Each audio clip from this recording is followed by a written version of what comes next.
Sweet dreams till sunbeams find you. Sweet dreams that leave all worries behind you. But in your dreams, whatever they be, dream a little dream of me. Good morning. You're listening to KSQD, K-Squid 90.7 FM, streaming live at ksqd.org. I am Catherine Bell, and this is the Dream Journal, a weekly show where we explore the healing powers of your nighttime dreams through conversations with dream experts and with you. Stars fading, but I linger on, dear. And we fade in the beautiful music of Rick Kleffel, created fresh every week for us, brand new creation of ambient music. In the words of Carl Jung, who looks outside dreams, who looks inside awakens. The dream will always tell me when my conscious position is inaccurate and show me another way of seeing, feeling, understanding myself, my relationship, my work, and my spiritual being. These are the words of our guest today, Kathleen Sullivan.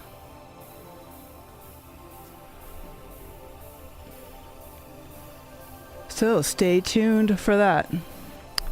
This is Catherine Bell of Experiential Dreamwork, and welcome to the Dream Journal. I'd like to remind you that the views and opinions expressed in this program do not necessarily represent those of Natural Bridges Media or of KSQD's staff, volunteers, or underwriters.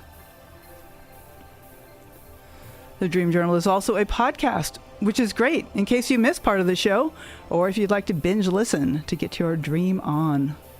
Look forward to review it, subscribe, and tell a friend. It really helps people find the show.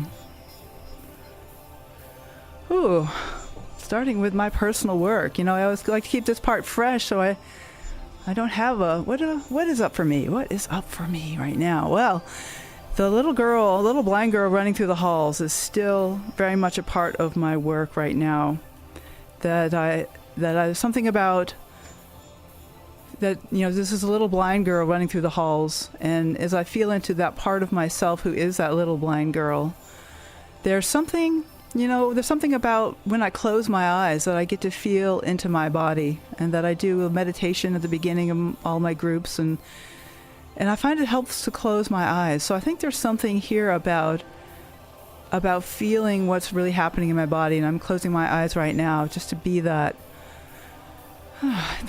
blind girl and like tune into my body, because there's always a rush. You know, getting ready for the show is always a bit of a flurry and a fluster, and this really helps me to settle into my belly, and of course listening to the beautiful music in the background with Rick Kleffel. So I would like to say hello to Kathleen Sullivan. Hello. Hey there. How are you? Doing wonderful. Thank you so much. I'm sorry you're blind. I like it, actually. That's something really wonderful in the dream, is that I get to be blind. I don't have to be distracted by all this outside business. It's like a sense of freedom, really. That's cool. Yeah, I know. It's not what I expected. Like, I'm checking, is there some part of me I'm blind to? Is there something I'm not paying attention? But this just feels like flying almost. There's something really freeing about not being distracted by all these outside things happening. Oh, my God. If we ever needed that, now's the time. Exactly. Did you say you were running through the hall? Yes, running through a hall. It's a carpeted hallway, and there's doors and things, but I feel really safe. Like, I know this place. Good. This is the place I live. I'm barefoot, and I know that I'm going to be cared for. I feel really safe. Oh, terrific. Yeah. Well, if you like a little hit from me, I could share it with you. Please, yes, I would love to. From a Jungian perspective, I look at halls as transition places. Ooh, interesting. And at one end of the hall, we're in one place. At the other end of the hall, or the tunnel, or the bridge, we're in another place. So I just throw that out and see if it could work for you sometime. Absolutely, it does. You know, that's really a wonderful association. And I see that there's all these doorways. It's funny, I'm blind, but I can see that there's all these doorways they're some are closed, some are open. So there's like all these possibilities, and I love that idea of a transition and a bridge, or going from one to the next, because there is some way that the dreams keep leading me deeper and deeper, and there seems to be no end. I don't think there ever is an arrival point in evolution. It's just the next hallway down to the next level. Oh, so you're talking about recurring dreams. Hooray. Absolutely. Before we get started, could I tell you a story that came to me this morning as I looked at the terrible news of what's going on in the Amazon at this time? And I thought, how can I do a radio show when the collective is in such a terrible state? What's happening? I have not checked the news in the last day or so, since yesterday morning. Well, the virus has taken over the Amazon, and there are no hospitals for people. Goodness. Okay. No hospitals. So that's one of the good things. And so I felt myself fall down into the collective mindset, consciousness, and I thought, this is not going to work. And then I remembered a class that I taught when I was a classroom teacher. And in the early 70s, when the first Black Lives Matter started, but in those days it was strictly a riot, many riots across the country. And I had a class of a second and third grade combo, which is always fun. And most of my kids were very, very traumatized and wounded Black children who lived in circumstances unbelievable to me. And so the kids would come in and they just many would put their heads on their desk and they would just go to sleep. Or they'd start fighting with somebody, or they'd stick their tongues out at each other and at me. It was that kind of, lovely. And so I decided I had to help them change their consciousness, like I did to myself this morning. And we were reading Winnie the Pooh. I was reading that to them, and they did like that. They really enjoyed that. So I taught them to listen to Eeyore, who was the depressed donkey, and I taught them to say, in the morning, which would wake the kids up or not let them go to sleep because they would want to do this. We would all say together, "Good morning," if it is a good morning, but I doubt it. And they would want to say that all day, and then they would laugh. And of course they would laugh. And that shifted them to a place where they were more open and more ready to take in something new or a different consciousness. So I'm thinking about how our dreams consistently move us from one level of consciousness, the personal dreams, the collective dreams, the dreams of the past, dreams of the future, and how amazing the power of the dream is for us, and the horrible dreams, the nightmares that wake us up screaming, are the most important. I know they're the most horrifying, believe me, I know that, but they also have the most important content to transform our lives. And we don't have to stay in that misery all day. But it helps to acknowledge that misery, and I love that the way that you did that with the kids. You didn't say, "Oh, put on a happy face now," but you let them be in their Eeyore. Yeah, and they would think, happy face, what the heck is that? Right. So yeah, you take people where they are, of course, and yourself too. There's no berating, but the dreams. And I taught them how to understand dreams to a certain extent, and then they got very excited about remembering their dreams and talking in the morning. I love that story. That's wonderful. And that you were reminded of the story because of this news that you heard this morning. Yeah, I shouldn't look at the news in the beginning of the day. Well, however, I don't know. I do. That's my time to look at the news because I think it's much worse to look at it right before I go to bed. Well, there's that. There is definitely that. But now that I am aware of the ways I can change my consciousness with the snap of my finger, wait a minute, I don't want to be in this place. How do I get out of it, and where do I want to go? Yeah. And today it was, oh, goody, we're going to be on the radio. Let's go to Yeah. happy. Hey, this is a good place. Let me pop in your little bio here, Kathleen, and then we'll come back to the conversation. This is really delightful to chat. In 1980, Kathleen Sullivan's dream journey began with a traumatic nightmare that controlled her for 3 days. A Sunday emergency appointment with her therapist resolved her dream grief and terror and established her life's direction since then.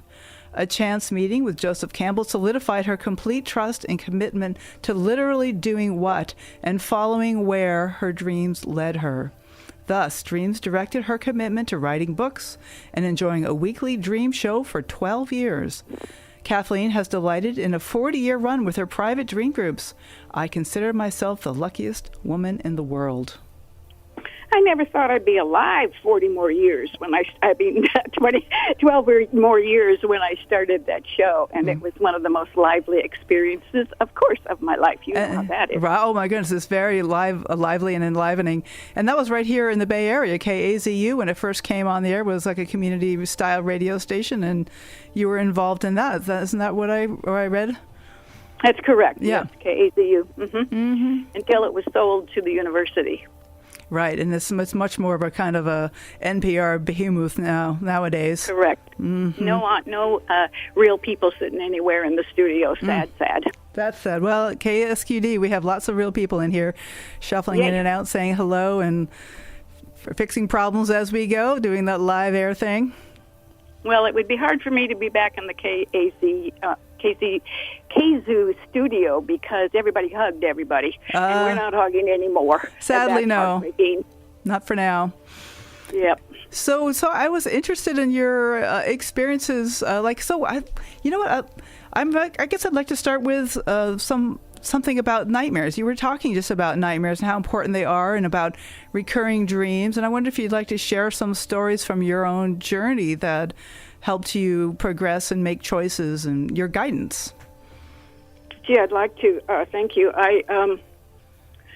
Well, of course, my fascination with the recurring dreams. The first time I started writing them down was in 1980, and within 6 months, I saw the recurrence of feelings, the recurrence of symbols, the recurrence of irritation or upset or joy after each dream that was recurring. And I thought, well, there must be something to this, though I was not classically trained in the dream at a university, which was a good thing because I could use my own knowing, which comes through the dream, which is why I called my show Dreams Another Way of Knowing. Right. And to me, the most important knowing comes from the dreams, no question about it. Yes. And I hang out with some pretty intelligent people, but but the dream really is top notch. So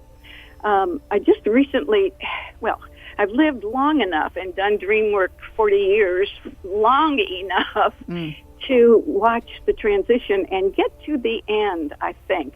As you said, transition is never over, but aspects of it are, in my experience, aspects of a traumatic experience can be completely finished.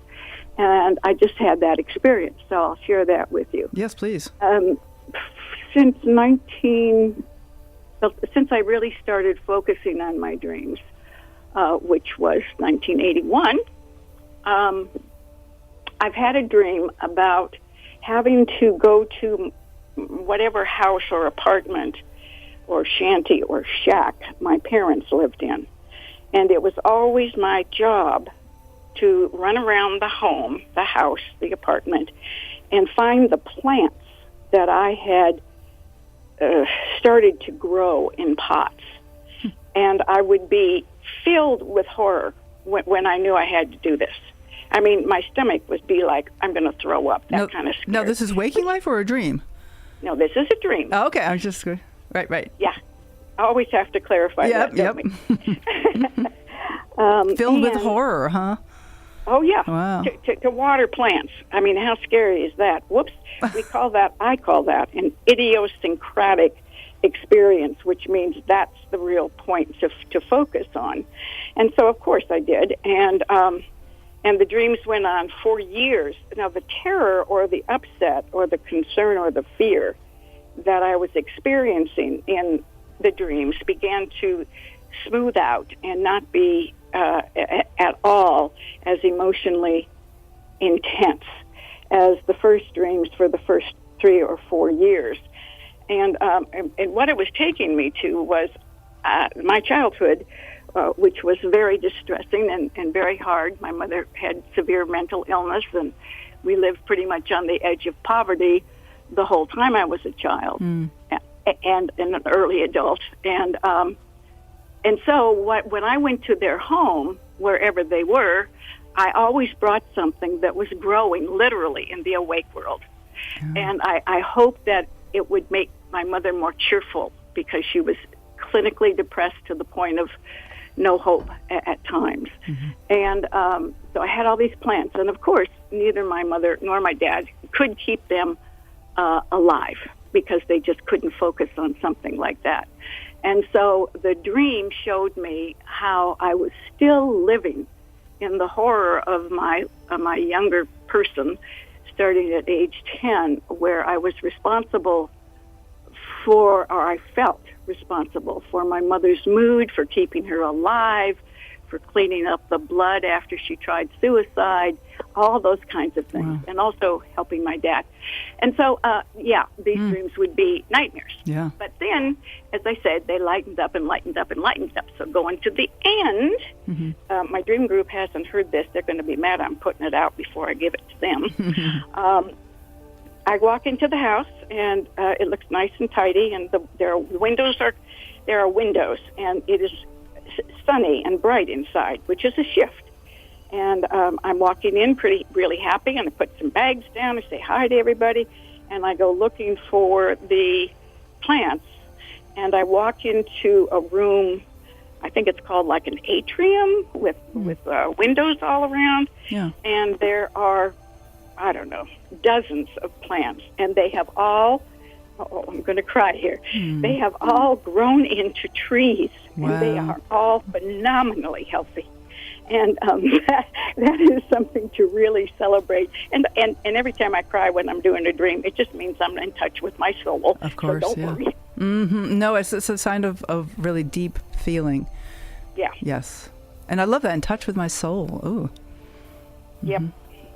And most people that start in dream work, is, in my experience in 40 years, haven't really played with their soul at all, don't even know it, are not connected to it, just like most men, I'm sorry to say in this culture, most men are not in touch with their feelings to any degree at all, except they're sad or they're happy, and that's the extreme of it. When the dreams have such complete clarity and different emotions in every part, they get to learn that, and they get to experience that in the awake world then.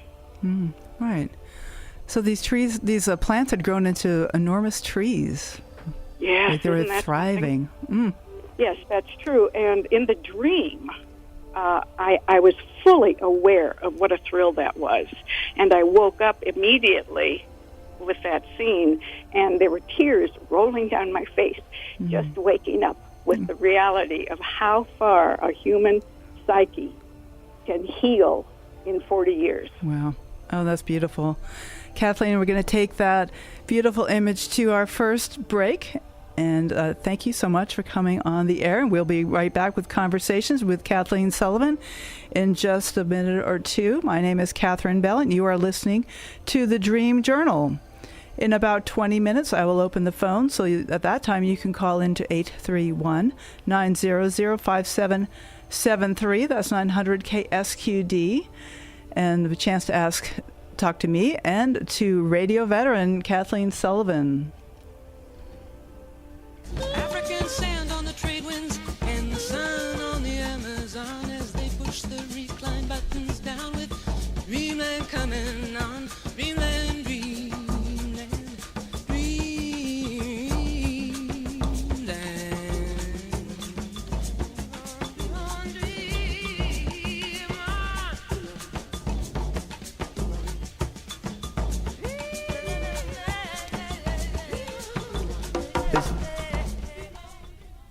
So this is the Dream Journal with Catherine Bell, and we are here live with veteran Kathleen Sullivan. Hello.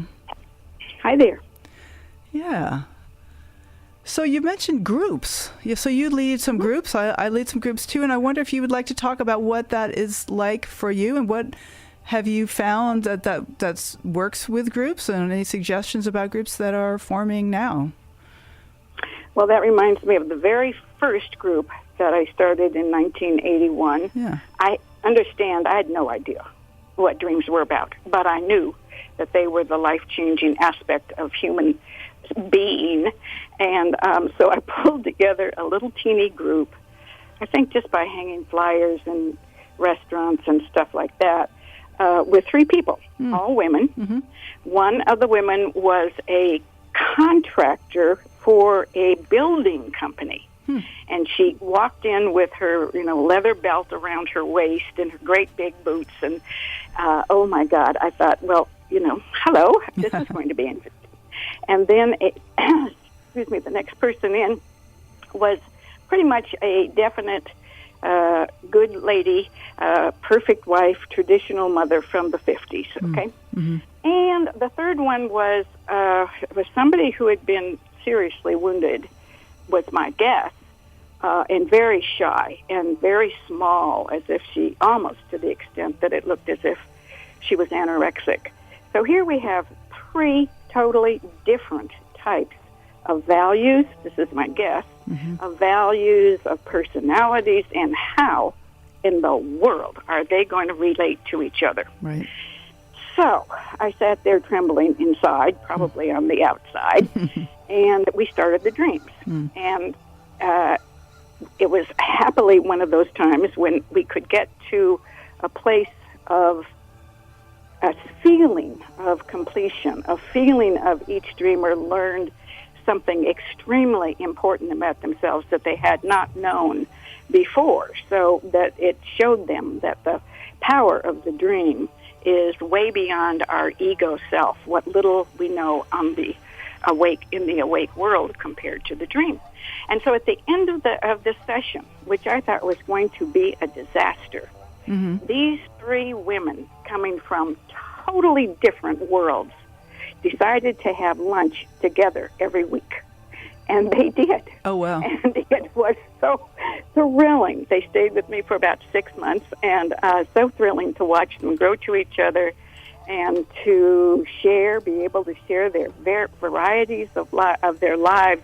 And so that taught me that very first night that dreams could work no matter what. Right. Okay. There's something amazingly unifying, like that we all have like there's souls in common, no matter how different we may appear on the outside. Dreams really get to that. Yeah. Absolutely true. That reminds me of a group I had on Tuesday nights for about 10 years. This group was together, and the horrible experiences in New York City on 9/11. Oh, my God, how can we ever forget that? Yeah. We're on a Tuesday, and I assume nobody will come tonight. This is, oh, God. But I put out my meditation candles, which I have with every group, and start the groups with that kind of meditation. And instead of coming just at the time or late, everybody showed up about 20 minutes early. I was flabbergasted. I truly was. And I was already meditating, so they just came in, sat down, and they started meditating too. And several people, were crying, and it was hugely powerful, just waiting for the time to go into the dream. And one of the men in the group was an attorney, a regular, I'm not sure which kind of attorney, but an attorney, and he did not like that life at all. So he was with us to hopefully be led by the dream as to what he should do next. So he had a goal, and that's always good. And but he had a dream Monday night that blew his head. He said, I just didn't know if I was going to live long enough to get here. And from the way that he looked, I agreed he was really in a state of most unusual behavior. and in a part of his psyche he didn't know. Now, this was a man who declared himself easily as an atheist. He was raised as a Jewish man. And here was the dream. I'll shorten it. He is in New York. He's in Manhattan. He sees the planes go into the buildings. He feels like everybody else did in the dream. He doesn't know if he should run, what he should do. And then he keeps looking up to the upper layers of both of the horrible, now devastated towers. And he sees people jump out of the windows at the very top. Ooh. Wow. And then he sees them as they fall, collecting from hand to hand with the other people who had jumped before they did, this group did, that he had his eyes on. And when they hit the ground, which he could not see, what he saw was dozens of people holding on to each other and looking completely calm. So, of course, that distressed him. Like, talk about idiosyncratic. How crazy is that? But I was a very, and still am, a very strong student of Casey, Edgar Casey, and their conferences were at, world conferences were a mile from my house out of Selamar. And I went twice a year. And one of the statements that Edgar made was a lot. He made the statement was that, and of course he was dead, but his grandkids and older brother and all were there at the conference when I was there. And so he said, he taught us, he put out the assumption, the clarity, the probability from his perspective, a man who could go to sleep and know everything and then wake up and not remember anything. Oh my God, what an incredible man. And he said that he knew from his experiences that people came in together at the same year, same day, same time, because they were part of the same soul family. And that when there were monstrous experiences of many, many people dying together, they would leave with those souls together. Oh, wow. And they would be completely safe and completely happy and make the transmission as quickly as they could from this life into whatever the next is. That's the end of the story. Oh, my God. Wow. Oh, my goodness. That's amazing. What a striking story. Yeah, because that was really her horrendous experience, but there's like a sense of like something rightness, like that there's maybe for those souls who transitioned, it wasn't as terrifying as it looked, Exactly.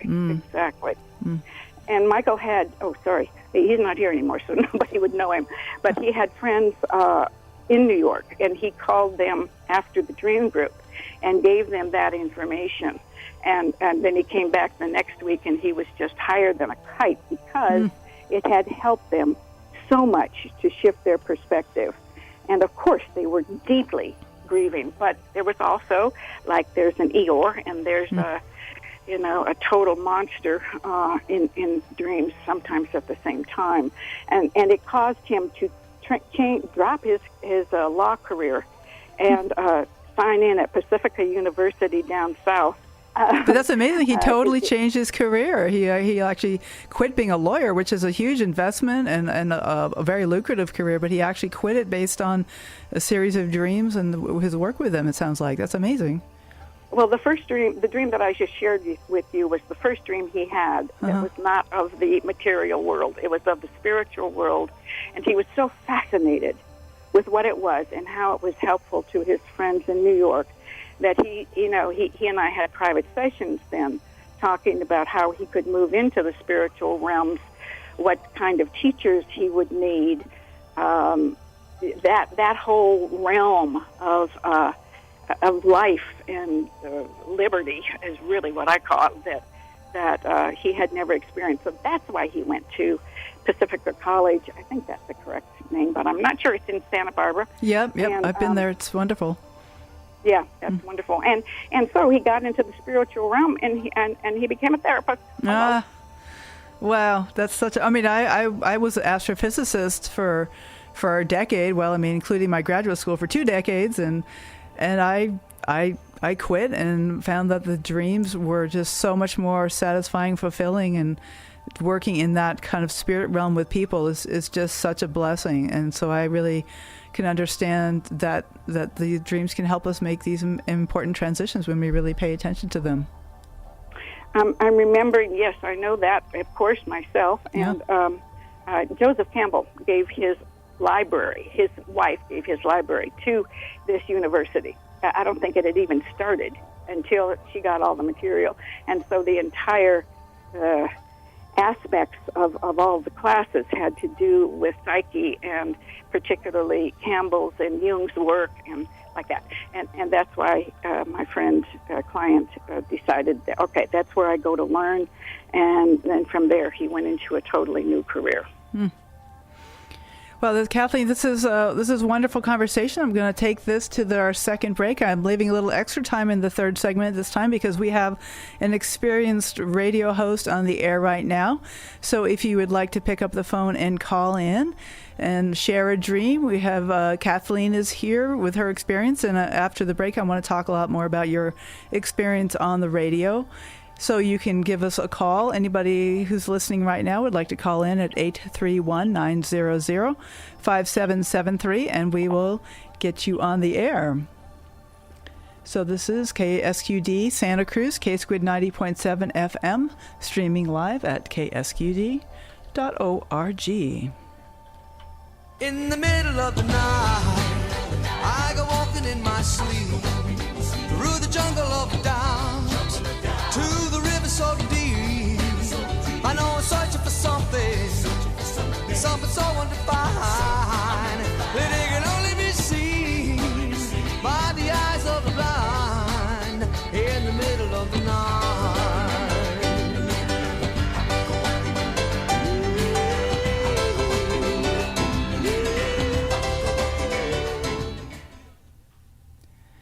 So you are listening to the Dream Journal. My name is Catherine Bell, and we are here live with Kathleen Sullivan. And I want to give out that number again. You are welcome to phone in with a dream to share. The number is 831-900-5773. You can share a dream, and you can also ask a question.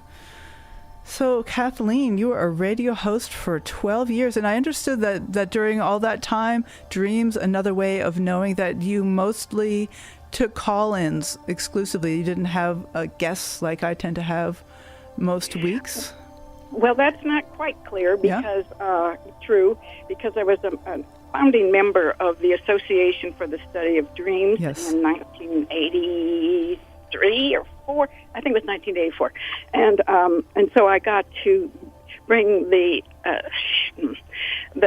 scientists, which made up a quarter of our membership, who studied dreams but didn't believe in them. Oh, really?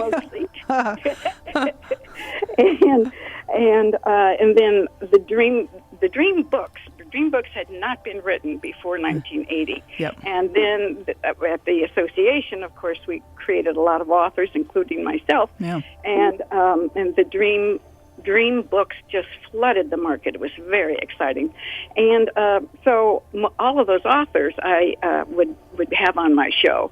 And sometimes they'd be going down to Big Sur at Esalen to have a weekend or something, and they could be in the studio. Yeah.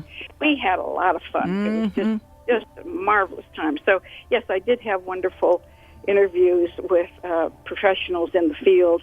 And it's just, well, as I said, I have to be the luckiest woman in the world because to do the work that you love and that loves you and that makes you just fly around for the whole next week until you do it again, although in my case, for the first group that's coming in on Monday morning at 9 o'clock, those groups leave me in the same state, and the fulfillment of watching people transform from horrible misery to complete functionality and joy in their lives, it is the best thing that anybody could see. Right. And it's just one dream at a time. And, we know those dreams are working behind the scenes every night, but there's something that really deepens the work that they do when we talk about them with other people, and when we go deep and share them in groups or one-on-one, that there's something amazing that really seems to amplify the work that they do when we open up and consider that there's something here that our soul is speaking to us about. Well, and that's absolutely how I see it, and most of my group members do see it that way. Mm-hmm. When I was at the top of my career, still had enormous energy and a better memory than I have right now. The groups would stay together 6, 8, 10, 12 years, believe it or not. It was amazing. Oh, yeah. And I'm still working with a group in Santa Cruz, which has been together 21, 22, 23 years. Wow. Yeah. I started with groups as well in probably the mid-'80s with a self-organized group, kind of a Montague Ullman, Jeremy Taylor style group, and we were together for 12 years, and we met every single week, and it was fun. We just watched each other's kids grow up, and the evolution that people went through, and so there was real relationships. And even now, I find that the dreamers that I speak dream with are my closest friends, and they're the ones that I feel the most comfortable with, and used to invite over to my house when we used to be able to do things at our houses, and having guests in the studio. I do really miss having people here in person, but there's something about connecting over a dream that really is incredibly bonding. It reminds me of a story I think after my first book was on the market, there was a wonderful place in town that everybody liked to go for lunch, and it was always packed. And so I was meeting with 3 members from a same group for lunch. And so I started to tell them my dream. And now you get, this was not tables 6 feet apart. No. Right. The tables were so tight together that you could barely move your chair. Okay.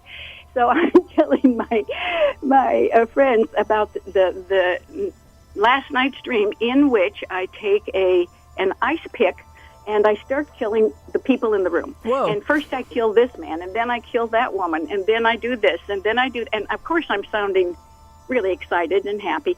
And then suddenly my clients went, shh, shh, because 3 of the tables were listening to this and looking horrified. Oh, my goodness. Killing people with an ice pick? Yeah, I guess that would be pretty horrifying. So I turned around and tried to explain it to them, and actually sold a couple of books because of that.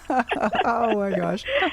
Yeah. Right. Yeah, there's a lot of enthusiasm, and, nightmares are very powerful, and they're definitely not fun to have. I had a nightmare not that long ago that really left me feeling really sticky and horrible for a week or 2, and yet there was something that really opened up in it, and it provided a shift for me where then I had somewhat more powerful dreams, really, really transformative dreams. And so just by staying with that stickiness is it's not a good morning if it is a good morning.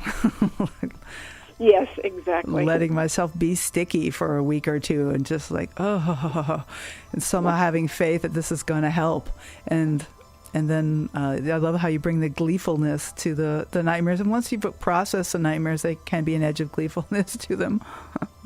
Oh, well, as I said, the dream is what I trust the most.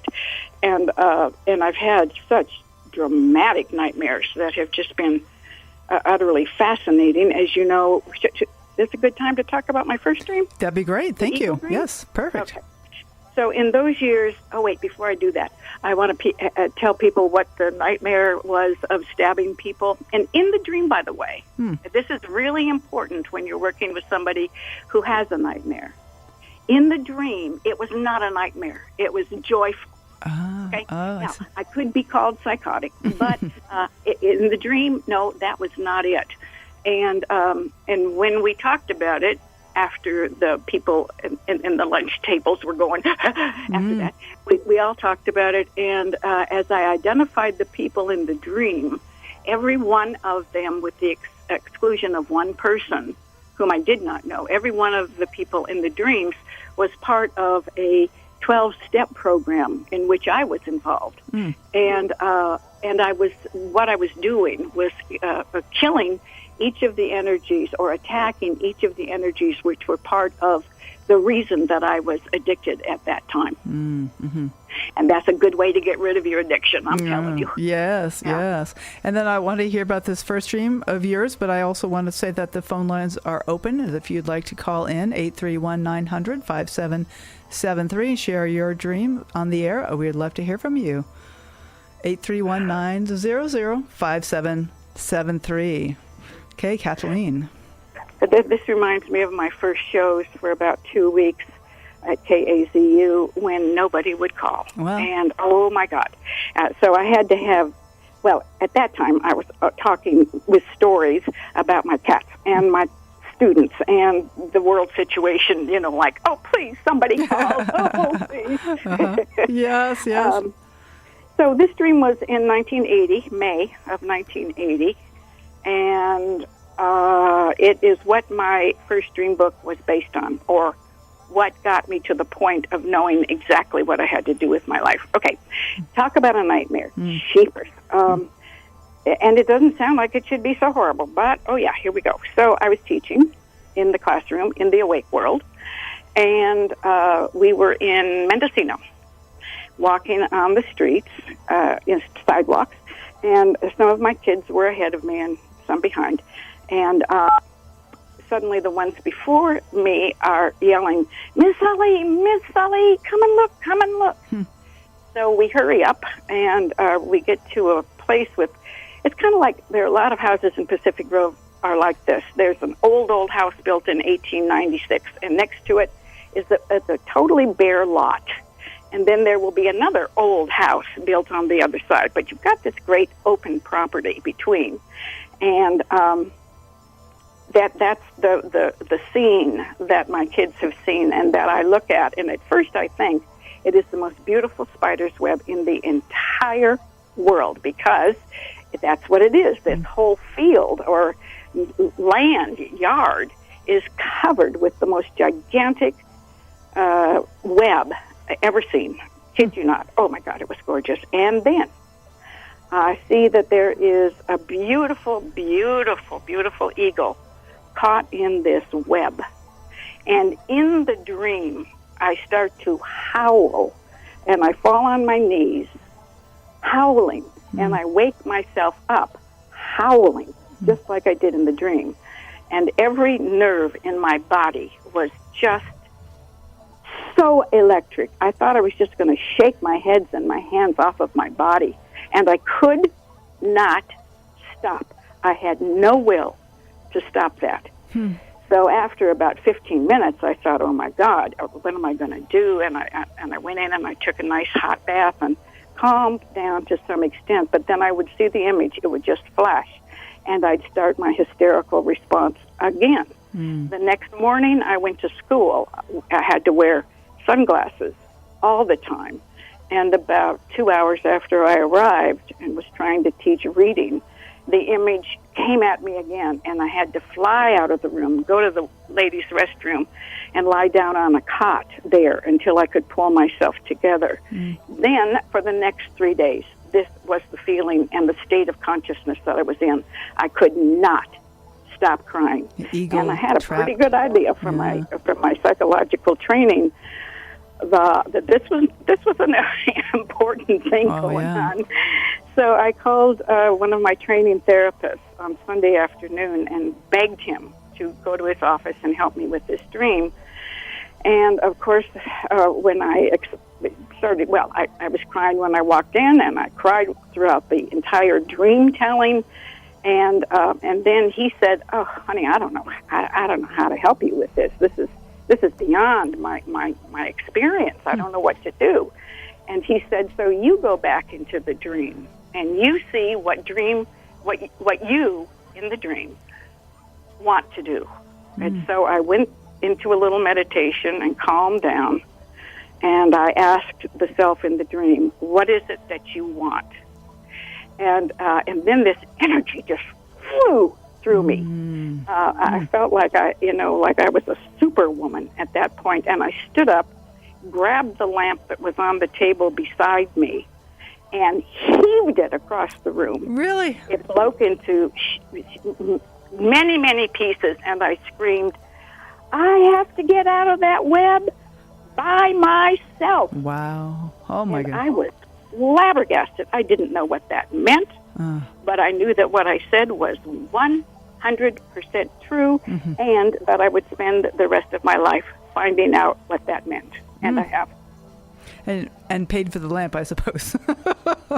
Yeah, no, actually, he said he was going to pick up all the pieces and put it in a, what do we call it, kind of a meditation basket that sometimes he would use with his group when somebody got, needed it. And he said, "I'm going to tell people that dreams are useful. Look what happened." And it was, he said it was the most important experience that he'd ever seen with dreams, because there was no doubt that the woman who came in and the woman who left were totally different entities. Right. That eagle is not going to be trapped in that spider web for much longer. You were very clear about that. Absolutely. It only took 40 years. Only took 40 years, right? Yeah. It's but you set the tone right there. Like you said, a different woman went in as came out, so you really made the stake in the sand that this is line in the sand. This is no more. Yeah. And once you make once I've made decisions like that, and as I shared the dream about the lawyer, once that decision is made and it comes from the dreams, there's no doubt about it. And there's always help that opens up. As the great writers say, follow your dreams. They don't mean the fantasies. They mean the dreams that are in our REM cycles. Follow those dreams, and every door will open. And happily, meeting Joseph Campbell at Esalen shortly thereafter, and I didn't know who he was. I just thought he was a very sweet man, and told him the dream, and we both cried about it. And he just, he got up, pulled me up from my chair, and gave me a great big hug, and he said, "Your future is set. Have no fear." And boy, that was the end of my fear. I'm telling you, it's like, oh, okay. and pretty much I was able to shift my career from the wonderfully secured job as a teacher to the nobody has ever survived in doing dream work only career, but I did both, so yay. Okay, wow! It set a standard and made a possible a fruitful career out of something that didn't exist before. Dream coach, who knew that was a thing? That was it. It's been wonderful talking with you, Kathleen. We still have 5 or 7 minutes left, and where are you at right now? What's the most juicy thing for you right now? Yeah. Well, the most important thing for me is, even with my mask, I have learned to do this. It is something that I have done for many, many, many years, and this is the most important thing in my life. And that is walking down the street, being in a store, seeing a little kid, 3 years, 2 years, maybe still in the mother's arms, and somehow getting the attention of that child and making them laugh. Or better yet, going up to a baby who is screaming in the supermarket and the mother is pulling her hair out, and being able to clap my hands and get him to see me and then tease him into giggling. And adults, it's the same thing. No problem. I need to talk to everybody that I see if they look like they need somebody who talks to them. And when I leave, I know that they have shifted their consciousness, at least for a few minutes, into a place where they can help themselves instead of continuing to hurt themselves with their state of consciousness at that time. Absolutely. We are such social animals, and even with masks on, I've noticed that people are finding a way to communicate, people are nodding or using gestures more, and there's ways that you can see the crinkle in the eyes when they're smiling. And there is something really valuable about that. And I was a member of Threshold Choir for a long time, and we would sing at bedsides, and sometimes the people will be sleeping that we'd be singing for, or maybe they have dementia and you don't know if they even knew you were there. But I read a study that showed that when you would go and that you'd sing to somebody with dementia, and even if they literally couldn't remember that you were there 5 minutes later, that their mood was elevated for hours afterwards. And that the easiest aspect of getting to a person at that stage is through the right brain, where the music goes. Yes, music and dreams too. Dreams are very image focused, so that's very right brain with the dreams. I know dreams impact us at deeper levels of the brain and on both sides, but there is a way that we spend a lot of our waking life in the rational part of our minds, which is more the left side, and the dreams do bring us more into the image and feeling part of our brains. You got it. Yeah. Okay, I have another study, and I still have the scientist in me, that I read had to do with conversations with other people that we often, like in a waiting room back in the old days, we'd go into a waiting room and there's other people there and we just want to sit on our phones or read a magazine or something. And they have done studies that show that people enjoy themselves much more if they interact with those around them, even if they predicted in advance that they would much rather not interact with those around them. That interacting with people as we go through life is part of the richness of being human, and it's always a little vulnerable to say, hi, how are you? What's up for you today? Or I see something, about your clothes or whatever, just to make the initiation. And why is this related to dreams? And yet it is related to dreams. There's something about making connections and our shared humanity. Well, we have to. I have to remember that there are many, many parts living inside of me, which is why I say when I make a big decision and I'm talking to somebody about it, I say, so we decided this morning that we would do blah, blah, blah. And I have one friend who says, did you take your medication today? But there are so many parts of us, and the dream is much more likely to talk directly to one part of us that nobody in the awake world talks to us about. I had an Asian woman in a dream one time who was kind of an anima figure for me, and she said to me, you should eat more vegetable, and she would encourage me to eat more vegetables and get a good night's sleep. And there was something that she would just come and nudge me along and oh yeah, good idea. I think I'll do that. The inner healer. Yeah, the inner healer, exactly. I love that. That's cool. So Kathleen, how can listeners get in touch with you?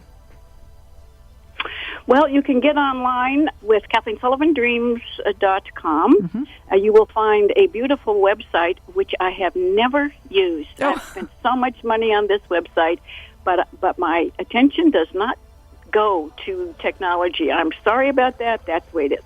But there are lots of articles that I wrote for the Good Times in your city, and Santa Cruz, and I did that for once a month for 2 years, I guess. And there are all of those columns are on the website, and lots of other kinds of important information that you can get from that site, even though I have ignored it just terribly. Right, there's some audio from your radio shows. Is there also contact link that people can send you an email through that webpage? I would hope so. Okay. I think it must. So it's KathleenSullivanDreams.com? Okay. Yeah. Wonderful. And I can give my phone number to people now if they'd like it. This is my ground line, 831-372-8534. And you still have ongoing dream groups, and you work one-on-one with folks, right? Oh, yeah. Wonderful. So, Kathleen, do you have any final thoughts that you would like to share with our listeners, some encouragement or ideas? If you're afraid to take a leap, and you leap because of your dreams, there will be safety when you reach the ground.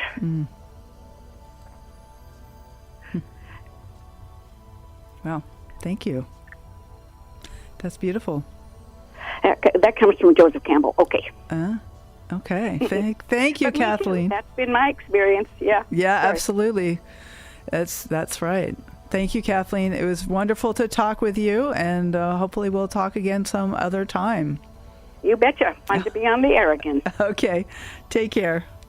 Bye-bye. Bye. So next week, our guest will be Amy Trafford. Amy is passionate about archetypal dream work and how that inner voyage can be used to improve relationships and daily life.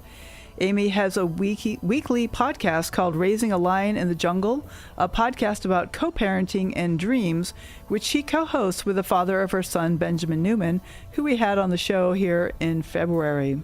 You can listen live Saturday at 10 or catch the podcast replay.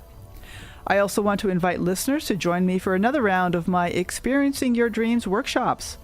This month, we will talk about the 4 elements in dreams: earth, air, fire, and water. What could it mean when these common dream elements appear in your dreams? Workshops are on Zoom and are highly interactive. We start Monday, August 3rd.